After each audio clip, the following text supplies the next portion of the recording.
So as it relates to creating, whatever routines there are or exercises there are for mental wellness, I like to break it down into three big categories. Number one is social. We have to focus on who is around us, because our relationships impact a large piece of how well we are or not. Who is around you? Issues of loneliness are very, very relevant now under pandemic conditions.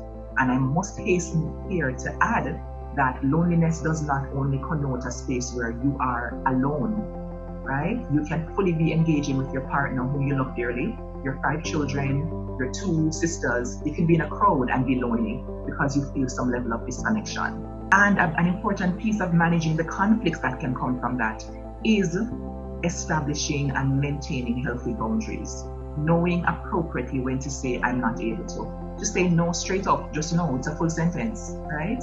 That's an important piece of it as well.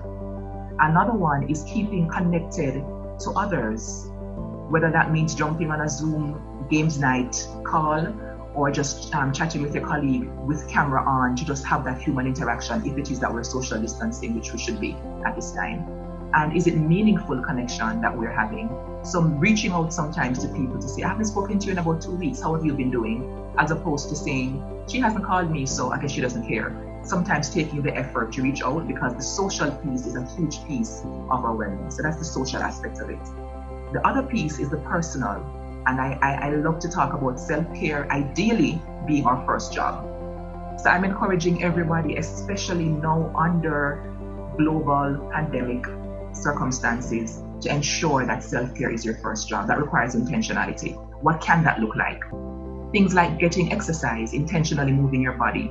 Whether for you that looks like dancing like no one is watching, or doing some yoga, or doing some burpees, some squats, some planks, walking a hill, going running. Just do something to move your body in a very intentional way. That's self-love and self-caring.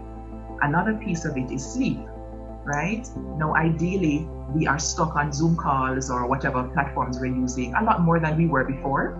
And blue screen devices, for example, are not friendly to getting good quality sleep. So having an intentional attitude to say, maybe 90 minutes before bedtime, an hour before bedtime, I'm going to try to cut down or eliminate any blue screen devices. I will not be checking my cell phone right up until the minute I fall asleep. It's not healthy. And the final piece of it, in terms of cultivating good mental well-being and overall well-being, is the spiritual aspect of it. And we're not talking about religion. We're talking about feeling that inner peace of you. So, for example, what kind of things do you truly enjoy?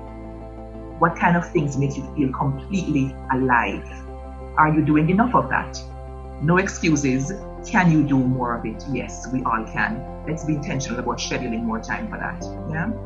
And the final piece is learning how to affirm ourselves. I am doing the best I can under these conditions, and it is enough.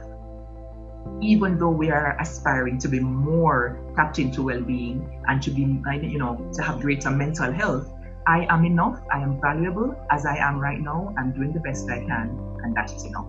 So these are some tips, like a gym, hopefully, to help us cultivate greater mental and overall well-being.